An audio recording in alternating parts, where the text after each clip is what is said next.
Hello tout le monde, aujourd'hui on va parler de cette caméra, la Canon EOS C50. Elle a été annoncée il y a quelques mois déjà. Elle a été présentée comme la FX3 Killer. Personnellement, j'aime pas du tout ce terme. Mais alors du coup, est-ce que la FX3 est le bon concurrent pour la C50? Est-ce que Canon a été trop prudent avec ce boîtier? Qu'est-ce que je pense personnellement de ce boîtier après utilisation? C50 ou C80, C50 ou R6 Mark III, A en chocolat ou chocolatine? Il y a pas mal de choses à dire. J'ai pas mal tardé aussi à faire cette vidéo parce que j'attendais notamment la sortie du R6 III. Et aujourd'hui, je vais t'expliquer mon ressenti vis-à-vis de la C50 parce que je l'ai testé sur le terrain, sur quelques prods. Et je vais expliquer aussi pourquoi ce n'est pas une caméra qui est faite pour moi. Alors avant d'aller plus loin, je vais te parler du sponsor de cette vidéo qui est Artlist. Cette année 2025 a littéralement été non-stop chez Artlist. On a eu d'abord l'apparition de la fonction de générateur d'images grâce à la fonction Text to Image. Puis on a eu Image to Video, Text to Video et Image to Image. Artlist intègre tous les meilleurs générateurs du marché, Sora 2 Pro, Google Veo 3.1, Google Nano Banana, Kling 2.5 Turbo et de nombreux autres modèles d'IA générative, ce qui en fait selon moi le meilleur générateur d'images. Et ça s'arrête pas là, très récemment Artlist a intégré Nano Banana Pro, encore meilleur, encore plus précis que le modèle précédent.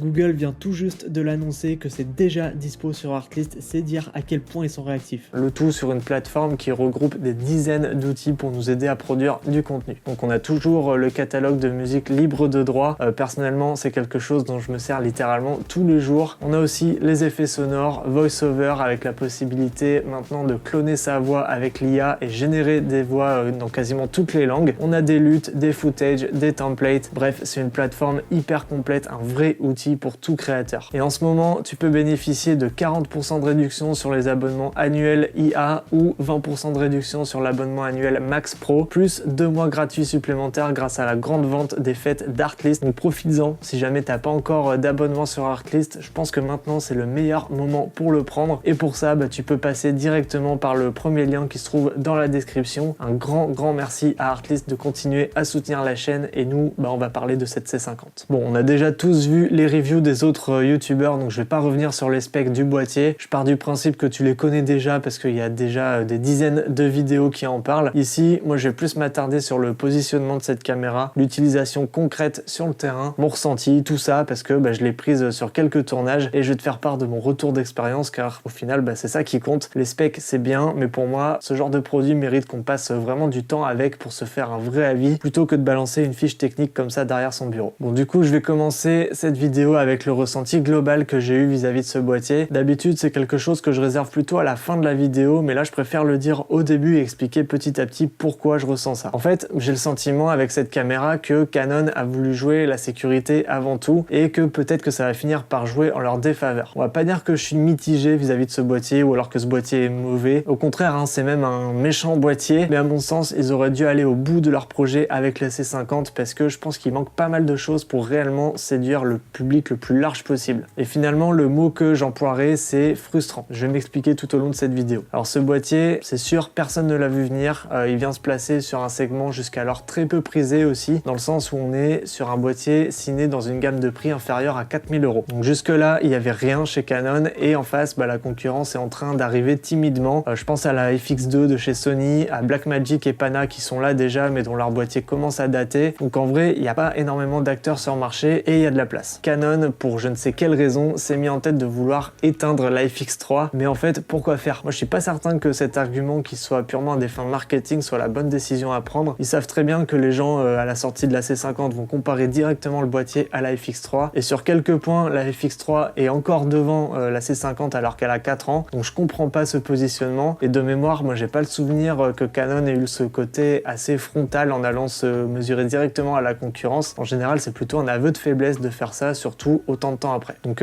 j'imagine déjà pas la bombe que va sortir Sony d'ici quelques mois si jamais ils travaillent sur une amélioration de la FX3. C'est ce futur boîtier Sony que Canon doit étendre, pas l'ancien. Et puis surtout, en ce qui concerne Canon, moi j'ai plus l'image d'une marque qui soigne méticuleusement sa stratégie en proposant des innovations que seul Canon sait faire. À la limite, ils regardent la concurrence, ils s'en imprègnent et ils font mieux. Là, j'ai pas l'impression que éteindre une caméra qui a 4 ans soit la bonne décision à prendre. Et du coup, les innovations, on en a quelques-unes avec la C50, mais on les a surtout avec le R6 Mark III. Donc c'est un boîtier qui personnellement me séduit beaucoup parce qu'on est sur un vrai hybride photo-vidéo. On a le même capteur et on va dire 90% des fonctionnalités vidéo de la C50, un viseur, une stabilisation, une meilleure 4K 120 et un prix beaucoup plus intéressant. Donc niveau positionnement, la grande majorité des personnes va préférer de loin le R6 Mark III, c'est sûr et certain. La C50 elle va se destiner plus à un public de niche qui fait uniquement de la prod vidéo et pour qui un capteur non stabilisé n'est pas du tout un problème. Et puis on peut pas parler positionnement sur le marché sans mentionner Nikon. Moi je suis persuadé qu'au Japon ils ont des infos que nous on n'a pas ici dans les pays occidentaux. Ils savaient très bien qu'un boîtier issu de la collab Nikon Red allait voir le jour. Je suis même prêt à parier qu'ils connaissaient même les specs et la date de lancement. Alors ok, ce sont pas les mêmes boîtiers, ok c'est pas la même cible, encore que ça aussi c'est discutable, mais surtout, et c'est là où je veux en venir en disant que Canon veut jouer la sécurité avant tout, c'est qu'il n'y a pas ou alors très peu de prise de risque finalement avec la C50. Et me fait pas dire ce que j'ai pas dit, hein. Oui c'est un super boîtier, oui il est très polyvalent, en gros c'est un R5C sans viseur avec une poignée, un module audio et gonflé à bloc niveau spec, donc en fait il y a tout, probablement même plus que ce dont tu as besoin pour tes prods, mais ce qui en fait un boîtier un petit peu frustrant pour moi, hein, c'est qu'il n'y a rien qui sorte de l'ordinaire, rien qui me fasse regretter ma C80, et je pense que c'est une volonté de la part de Canon pour bien segmenter sa gamme de boîtiers ciné. Je pense qu'ils ont dû se dire, ok, on va proposer un boîtier ciné type FX3 puisque c'est le boîtier ciné entrée de gamme par excellence, moins cher que la FX3, donc parce qu'il faut attirer du monde chez Canon en mettant quasiment tout ce qu'on sait faire, mais pas autant que dans la C80 pour pas la décrédibiliser. Du coup, ça nous donne ce successeur du R5C, pensé pour la vidéo car il dispose des menus cinéma Canon, et ça c'est une grande force, mais aussi quelque chose de taillé pour de la photo parce qu'il dispose des mêmes fonctionnalités que les boîtiers récents chez Canon, donc grosse force également. Et pour résumer, on a le meilleur des deux mondes, hein, c'est ça qui en fait un boîtier ultra polyvalent, et ici Canon cherche à séduire un public de vidéastes, créateurs de contenu un petit peu touche à tout, mais là où je pense que Canon fait une petite erreur, c'est en voulant à tout prix séduire le public le plus large possible, car en étant moyen partout, on est excellent dans aucun domaine, et forcément ils ont dû faire des choix. Déjà garder un prix attractif, moins de 4000 € pour un boîtier ciné, vraiment c'est pas très cher. Ensuite, ils ont fait le choix de pas mettre de stabilisation pour rester dans la logique de la gamme cinéma Canon, ne pas mettre de viseur pour que ce soit un boîtier vidéo first, garder le double emplacement CF-SD comme sur les R5 II, R5C, en gros recycler les composants. Pareil pour ce qui est de la batterie, l'écran, l'ergonomie en général. Et pour ce qui est des fonctionnalités, tout ce qui est en interne, les codecs et tout ça, à part l'OpenGate, il n'y a pas réellement de grosses nouveautés. Alors vraiment, je suis très intéressé d'avoir les points de vue de tout le monde, mais pour moi, ce boîtier, il sera très peu utilisé en photo. D'ailleurs, pendant toute ma période de pré, je l'ai utilisé qu'une seule fois en photo. Et puis comme je l'ai eu pendant une petite dizaine de jours et que j'ai fait quelques tournages avec, j'ai pas mal de choses à dire concernant cette C50 et ça va tourner exclusivement sur la partie vidéo. Et avant de commencer, je glisse ça rapidement, ipln.fr, code créateur Nico, c'est le Black Friday, il y a plein d'offres en ce moment, profites-en, montre-leur que tu viens de ma part. Bon alors du coup, je vais commencer dans l'ordre, on va parler de l'ergonomie, de la prise en main sur le terrain. On est sur un form factor qui est beaucoup plus petit que ma C80, donc pour du tournage run and gun, c'est carrément plus adapté. D'ailleurs, moi j'avais une presta chez le barbershop avec qui je travaille souvent, j'avais pris la C50 pour ce tournage parce que j'avais des photos et des vidéos à faire. D'ailleurs, c'est la seule fois où j'ai fait des photos avec ce boîtier. Et puis surtout, je l'ai prise parce qu'il me fallait une cam assez légère. Je voulais voir comment elle se comportait dans un tournage comme ça, run and gun. La prise en main me rappelle beaucoup le R6 II au niveau du grip. Et puis surtout, moi, ce qui m'a plu tout de suite lors de l'utilisation, c'est la poignée. Je suis un gros adepte des plans filmés à la main. J'aime pas trop les stabilisateurs. Et du coup, cette poignée me permet d'avoir une très bonne prise en main et d'avoir un appui supplémentaire pour stabiliser mes plans. Le bouton REC, il est situé sur la poignée et c'est probablement le bouton sur lequel j'ai le plus appuyé durant ces 2 semaines d'utilisation. Et moi qui accorde une très grande importance à l'ergonomie et au côté facilité d'utilisation du produit, j'étais vite séduit par cette C50. Donc la prise en main est top, aussi bien caméra seule qu'avec la poignée. Niveau utilisation aussi, on a 14 boutons assignables sur l'ensemble du boîtier. Personnellement, je l'ai pas eu en main suffisamment longtemps pour assigner des fonctions sur l'ensemble des boutons. Dis-toi que ce boîtier il est customisable quasiment à l'infini et ça c'est vraiment un bon point. Allez, on reste un petit peu sur l'ergonomie et l'utilisation sur le terrain. Je vais parler 2 secondes de la batterie. Clairement, il faut pas s'attendre à faire des heures de tournage avec une seule batterie. Si jamais t'es pas sur de la V-mount ou sur secteur, il va falloir investir dans un paquet de batteries si jamais tu veux tenir la journée. Pour donner une idée, chez le barber, moi j'ai tenu à peu près 1h05, 1h10 avec la LPE6P et j'en avais qu'une seule, ce qui fait que quand j'ai mis les LPE6N, je pouvais plus rien faire en vidéo car la plupart des fonctions sont bloquées par le type de batterie. Par chance, j'avais commencé par faire les vidéos et après j'ai fait les photos. Donc pour les photos, c'est nickel, mais pas pour les vidéos. Et pour le coup, utiliser la C50 avec une V-mount, selon moi, ça va un petit peu à contre-courant de ce pourquoi cette caméra est faite, c'est-à-dire du run and gun, ce qui me fait penser que Canon s'est peut-être trompé sur la stratégie marketing et que c'est peut-être pas une caméra qui est faite pour du run and gun, mais plutôt pour des prods un petit peu plus ambitieuses. Parce que si jamais tu veux durer longtemps, il faut forcément la riguer. Côté image, forcément, j'ai fait quelques tests, j'ai comparé essentiellement la montée en ISO, la qualité qualité globale de la 4K25 et le ralenti. J'ai voulu bien sûr comparer ça avec la FX3 mais surtout avec la C80 car ce sont des capteurs différents mais issus de la même marque. C'est pas le même gain, c'est pas le même comportement. Enfin ça c'est une théorie parce qu'en pratique j'ai pas noté de grosses différences entre le double gain de la C50 et le triple gain de la C80. Donc ça donne vraiment beaucoup de points à la C50 et là où j'étais curieux de voir les différences c'était au niveau des valeurs ISO de base. Donc 800, 3200, 6400 et 12800. À 800, même comportement sur tous les boîtiers. Lorsqu'on choisit l'ISO de base 800,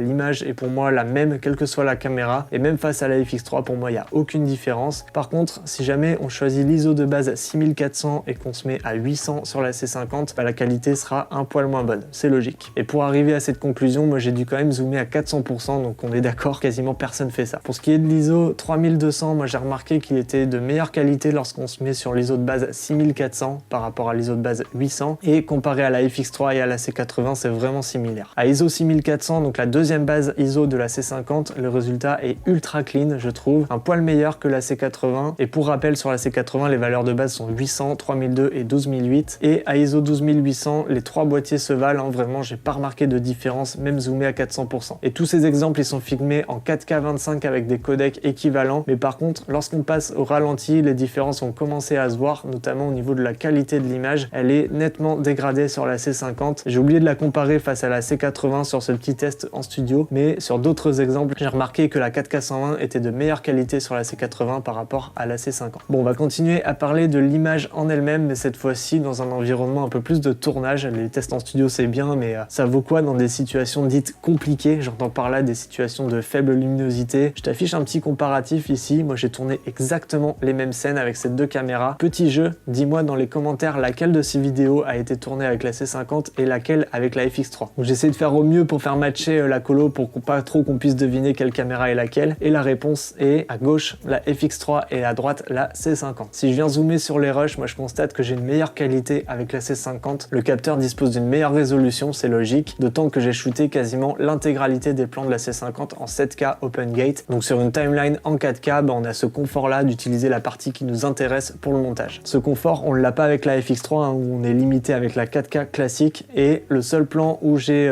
pas utilisé l'Open Gate avec la C50, c'est celui-ci. J'ai utilisé le mode Super 35 parce que j'étais avec un objectif grand angle, un 15-35 et il me manquait une longue focale pour ce plan et même pour ce plan, la qualité est au rendez-vous, il n'y a rien à dire. Sinon, tout le reste de ce tournage a été tourné en Open Gate, ce qui fait que il est très facile aussi de faire une déclinaison de cette vidéo en format vertical, chose qui est un peu plus compliquée à faire avec les rushs de la FX3. Et ce qui a été démontré en studio se confirme sur le terrain et tout le monde en a parlé aussi. La qualité de la 4K 120 est franchement pas terrible pour une caméra ciné. Honnêtement, c'est frustrant, je trouve que c'est dommage de pas faire mieux qu'un boîtier qui date de plus de 4 ans, d'autant que la 4K 120 du R6 III qui est un boîtier hybride photo-vidéo semble bien meilleur. Le capteur est le même, donc je vois pas pourquoi il y a une si grosse différence. Parfois on le remarque rapidement, il y a beaucoup moins de piqué sur l'image et c'est assez flagrant. Ça j'ai voulu le comparer à la C80 également sur le terrain, je trouve que la qualité de la C80 est meilleure que la C50. Et pour ceux qui disent qu'il n'y a pas de son avec la 4K 100, il y en a, c'est juste que c'est un mode particulier qu'il va falloir choisir, mais c'est un mode qui nous permet d'enregistrer le son sur une deuxième carte lorsqu'on filme au ralenti. Il va falloir superposer les deux pistes manuellement, mais on a bien du son en 4K 100. Bon maintenant pour ce qui est du rolling shutter, moi j'ai pas tellement eu de problème avec la C50 pour un capteur non empilé, il se débrouille même très bien. Sur ce plan, on remarque pas forcément d'effet dû au rolling shutter. Typiquement, les arbres auraient dû être un petit peu déformés, ce qui n'est pas le cas. Face à un R6 II, il est bien meilleur et je le trouve équivalent à la FX3. Allez, parlons un petit peu de la stabilisation. Il y en a pas. Point suivant. Non, en vrai, depuis l'annonce de ce boîtier, moi je vois deux écoles qui se font un petit peu la guéguerre et je trouve ça dommage parce qu'au final, tout le monde y voit son intérêt. Il y a ceux qui hurlent auprès de Canon parce qu'ils trouvent inadmissible qu'un boîtier comme celui-ci ne soit pas stabilisé et d'autres qui approuvent totalement ce choix et qui préfèrent bosser avec un capteur non stabilisé. Je comprends les deux arguments, c'est juste que Canon fait le choix de ne pas stabiliser ses caméras ciné, contrairement aux autres boîtiers hybrides photo-vidéo qui eux le sont. Donc moi je suis pas là pour dire si c'est bien ou pas bien, disons qu'un capteur non stabilisé ce sera plus compliqué à utiliser. C'est pas impossible parce que j'ai fait des tournages avec et j'avais pas de trépied ni de stabilisateur, donc j'ai dû faire tous les plans à la main et honnêtement je trouve les rushs assez clean et je dirais même plus que j'aurais sûrement fait la même chose avec mon R6 II stabilisé. Et ici on a quand même plusieurs modes de stab électronique plus la stab de l'objectif, ce qui monte ce boîtier à plus de 5 stops quand même. Comparé à une FX3 forcément c'est pas la même chose, mais en tout cas je te confirme que c'est bien possible d'utiliser cette caméra en mode run and gun. Ça nous donne un look assez naturel dans les mouvements que personnellement j'aime beaucoup. On n'a pas cet effet de wobbling aussi qu'on peut avoir voir sur les caméras disposant de capteurs stabilisés. Donc il faut acheter en connaissance de cause, hein. Les personnes qui investissent dans la gamme cinéma Canon connaissent la vidéo. Dans les grosses productions, les caméras n'ont pas de capteurs stabilisés. On utilise des trépieds, des sliders, des dolly, des snoricam, des jeeps, des grues, des robots, peu importe. Tous ces équipements, ils sont étudiés pour stabiliser au maximum les caméras, ce qui rend totalement inutile la stab capteur du boîtier. Bon, ce boîtier, il est plein de bonnes idées qui méritent d'être exploitées jusqu'au bout. Tu me connais si tu suis la chaîne, moi je suis utilisateur de Canon depuis toujours. J'adore cette marque et je me vois pas changer, mais j'évoque petit à petit ma frustration vis-à-vis de ce boîtier dans cette vidéo. On va parler du mode Open Gate, en soi une super idée, nouveau capteur, grosse définition, capable de filmer en 7K. Le mode Open Gate a alors tout son sens. Ça répond d'ailleurs à une demande, hein. De plus en plus de vidéastes sont attirés par l'Open Gate, moi le premier. Donc si je prends pour exemple ce mini-film réalisé avec mon pote David, tout a été shooté en Open Gate avec la C50 à la main avec un seul objectif, le 15-35 mm. Et le challenge c'était ça, c'était d'avoir la config la plus light possible pour voir le degré de polyvalence du boîtier. Un seul objectif, pas de trépied, pas de gimbal, juste des plans à la main. Du coup, le gros avantage avec ça, c'est que je peux à la fois bénéficier d'un fichier avec une super résolution, et comme je l'ai dit tout à l'heure, hein, j'ai voulu faire exactement la même chose avec la FX3, j'arrive bien au même résultat en 16/9, ça c'est bon. Les fichiers sont en 4K classique, donc pas de possibilité de recadrage par contre. Mais pour ce qui est du format portrait, là ça devient forcément plus compliqué, tu l'as compris. La FX3 n'offre pas d'Open Gate, donc j'obtiens pas le même résultat si jamais je veux décliner cette vidéo en format vertical pour les réseaux sociaux. Donc ça, c'est pour la bonne idée de Canon d'avoir choisi d'intégrer l'Open Gate sur la C50, mais le souci c'est qu'on est très vite limité au niveau de la cadence d'image et des codecs. Ce qui fait que si je veux faire un ralenti, je dois repasser en mode plein format, et ça j'avoue que ça me gonfle un peu parce que j'obtiens des fichiers différents avec une résolution aussi qui est différente, un débit différent et par définition une qualité différente. Ça fait beaucoup de fois le mot différent. Donc en soi, au premier abord, c'est pas quelque chose qui est perceptible à l'image, mais vu que cette cam est destinée à un workflow professionnel, il aurait été intéressant de proposer un petit peu plus que du 30 images secondes en Open Gate. Genre, je sais pas, un deuxième mode Open Gate en 6K 60, quelque chose qui nous permettrait de ne pas avoir à shooter en mode plein format si on veut faire du ralenti.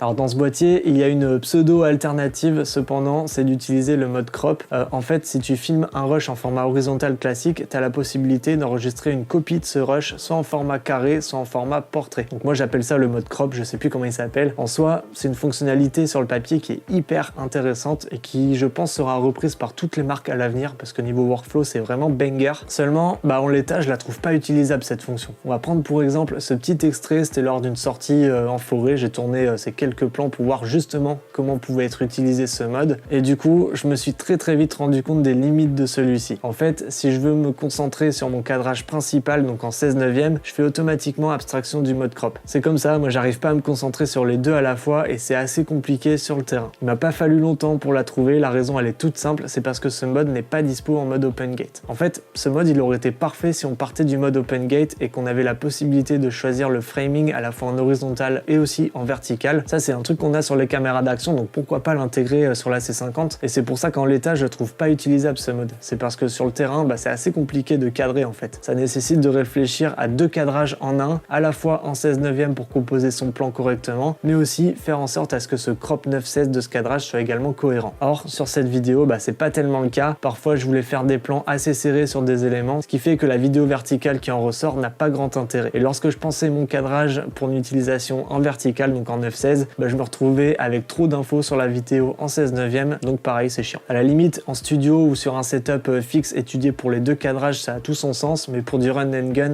clairement pas. Moi je préfère de loin utiliser l'Open Gate et crop moi-même mes plans en post-prod, quitte à perdre du temps, c'est pas grave, mais le souci c'est que je peux pas shooter à plus de 30 images par seconde. Donc tu l'as compris, c'est une bonne idée qui à mon sens n'est vraiment pas exploitée jusqu'au bout et je trouve ça dommage. Peut-être qu'à l'avenir une mise à jour de firmware permettra de débloquer certaines fonctions, parce que ce qui risque d'arriver, c'est que les autres marques profitent de ça et proposent des fonctions supplémentaires non présentes sur la C50 parce que ça n'a pas été étudié jusqu'au bout. Alors parmi les nombreux tests que je vois en ligne sur cette caméra, moi je vois pas grand monde parler de la poignée. Pour moi c'est un des gros points forts de la C50, contrairement à la C80 où ma poignée n'a littéralement jamais vu la lumière du jour. Ici je me suis vu l'utiliser à chaque fois que je sortais le boîtier en fait, et j'avais hâte de l'utiliser que pour la poignée. Le fait d'avoir un module audio avec des prises XLR pleine taille, c'est assez rare aussi. Habituellement il faut acheter ce module séparément et ça coûte assez cher selon les marques. Donc je dois dire que c'est plutôt un bon point d'avoir mis ça sur la C50, d'autant que les préamplis sont de très bonne qualité. Allez, c'est parti pour quelques tests de son. Je suis sur la FX3, cette fois-ci c'est le son qui sort directement des micros de la caméra. Toujours avec la FX3, cette fois-ci je viens de brancher directement le Sennheiser MKE600. Et nous voici maintenant sur la Canon C50, le son que tu es en train d'écouter, le son qui provient directement des micros de la caméra. Toujours avec la Canon C50, cette fois-ci j'ai branché le micro, à savoir le Sennheiser MKE600 directement en entrée jack. Voici un autre test maintenant avec la Canon C50, cette fois-ci j'ai placé le micro, à savoir le Sennheiser MKE600 sur la top handle, donc directement branché en XLR. Et nous voici maintenant sur la C80, donc le son que tu es en train d'écouter et le son qui provient directement de la caméra. Toujours avec la C80, cette fois-ci je suis branché en XLR, à savoir en mini XLR plus précisément. Et ceci est un test de son maintenant directement avec le Canon C50 et un micro connecté sur le module audio qui se situe sur la poignée.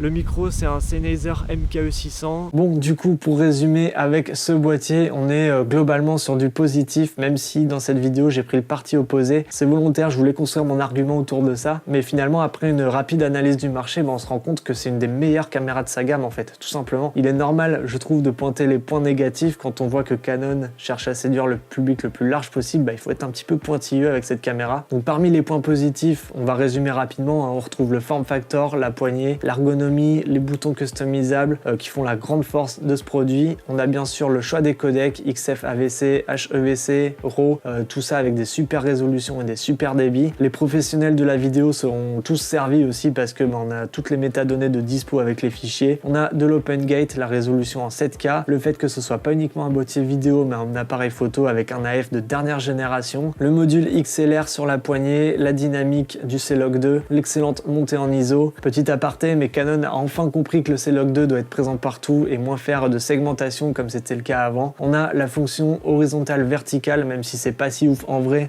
ça reste quand même une nouveauté dans un boîtier, donc plutôt cool de voir ce genre de feature arriver. On a également toutes les assistances à l'exposition, les menus cinéma Canon qui sont aussi clairs que complets. Bref, on a vraiment tout sur le papier, c'est un des produits les plus polyvalents du marché. Mais comme je l'ai dit dans l'intro, je pense que Canon a voulu jouer la sécurité avec ce boîtier. Toutes les features que je viens d'énumérer, c'est des choses qu'on a déjà sur la C80 et qu'on a aussi sur le R6 Mark III. Donc à part l'Open Gate, cette caméra n'apporte réellement pas de grosses nouveautés à proprement parler. Et comme j'ai exposé petit à petit ma frustration vis-à-vis de ce boîtier, je dois me justifier. Quels sont les points négatifs? Qu'est-ce qui manque pour moi pour faire de cette cam une cam parfaite? Alors déjà, on va commencer par les quelques petits points négatifs. En vrai, il n'y en a pas beaucoup, mais niveau utilisation sur le terrain, il y a des choses que j'ai remarquées et qu'il faut prendre en compte, notamment en ce qui concerne l'utilisation de la batterie. J'en ai parlé tout à l'heure, mais elle tient vraiment pas longtemps, environ 1 heure avec les LPE6P. Et d'ailleurs, il va pas falloir utiliser autre chose que ces batteries-là, parce que si tu utilises des LPE6N, la plupart des fonctions en vidéo seront inutilisables. Donc il va falloir investir dans un paquet de batteries LPE6P. La 4K 120 qui a une grosse perte en qualité par rapport aux autres cadences, ce qui, sur un projet global, n'offrira pas un résultat et une qualité homogène. L'autofocus, bien qu'il soit ultra puissant en photo, il ne l'est pas autant en vidéo. Il est même moins bon que celui de la FX3, alors que j'insiste, il y a 4 ans d'écart entre ces deux boîtiers. Canon sait faire un très bon autofocus, il faut l'intégrer sur les boîtiers ciné, ils n'ont pas le choix. Donc à part ça, c'est à peu près tout ce que j'ai noté parmi les gros points négatifs à savoir. Et selon moi, qu'est-ce qui manque? On note l'absence du 32 bits flottante en enregistrement audio. Canon a fait l'effort d'intégrer un module audio, mais on est limité à 24 bits, ce qui est la norme, mais on connaît déjà le 32 bits, on le voit partout, ça devient petit à petit une norme, donc il faut l'intégrer maintenant dans les boîtiers. D'autant que là, on est sur une gamme ciné, donc il y a une importance encore plus élevée au niveau de l'audio. Le mode Open Gate, il est pas assez poussé selon moi. Choix des codecs limités, mode vertical horizontal, fausse bonne idée. Sur le papier, c'est intéressant, mais ça s'adresse à un cas d'usage très spécifique. On l'a vu sur le terrain, c'est pas tellement exploitable. L'absence de stabilisation de capteur peut freiner beaucoup de personnes également, l'absence de données gyroscopiques aussi. Et en fait, pour résumer, je me rends compte aujourd'hui que Canon a sorti cette caméra un petit peu trop tard. La C50, pour moi, elle aurait dû sortir en même temps que la C80 ou peut-être même un petit peu avant, histoire de poser les bases du renouvellement de la gamme cinéma EOS, parce que dans la roadmap, je pense que ça aurait été plus logique de commencer par le bas et de proposer d'autres modèles avec des améliorations. Là, ils ont fait les choses dans l'autre sens en proposant la C400, la C80, puis la C50. Donc ça peut être un boîtier parfait pour quelqu'un qui cherche justement une cam pour compléter la C80 en boîtier B, ou pour quelqu'un qui cherche à passer sur une caméra de la gamme cinéma EOS sans devoir débourser 6 000 € dans une C80, parce qu'en soi la 4K 120 on s'en sert pas tout le temps, moi je m'en sers quasiment jamais, donc c'est quelque chose dont on peut largement se passer, et la C50 pour moi c'est une cam parfaite pour tout le reste. Donc tu l'as compris, c'est pas un boîtier qui est fait pour moi personnellement, même en tant que deuxième boîtier boîtier. C'est une caméra qui trouvera sa place dans les studios de tournage sur des trépieds, des sliders, des robots. Donc en soi, une petite partie de filmmaker. Moi, c'est comme ça que je le vois. J'imagine que la C50, ça va plutôt être dans des studios de tournage. Et j'espère avoir tort en disant ça, mais j'ai le sentiment que c'est une cam qui est là pour répondre à un cahier des charges de la gamme Cinema EOS, mais qu'elle vient trop tard et que les utilisateurs n'ont des yeux que pour Sony et Nikon aujourd'hui. Et je pense que la C50 va finir par être le booster de vente du R6 Mark III. Parce que pour 1000 € moins cher, on a un boîtier qui n'a certes pas le menu cinéma Canon, mais ça c'est pas grave, on a une stab capteur, un viseur, une meilleure 4K 120, et c'est le boîtier qui séduira tous les utilisateurs en recherche de polyvalence, la vraie, j'en suis sûr. Donc voilà, n'hésite pas à me donner ton avis. Moi je suis hyper curieux d'avoir ton retour vis-à-vis de cette caméra. J'ai essayé d'être le plus objectif possible. Et en parlant d'objectif, toujours pas d'ouverture de la monture RF pour plein format chez Canon, ce qui va finir par être un frein pour cette marque un jour. Comme d'hab, le petit code créateur Nico sur la boutique IPLN, c'est le Black Friday à l'heure où sort cette vidéo, donc le meilleur moment pour profiter des promos assez cool sur du matos. Un grand merci à Artlist d'avoir sponsorisé cette vidéo, et moi je te retrouve tout de suite dans cette vidéo où je parle de la C80.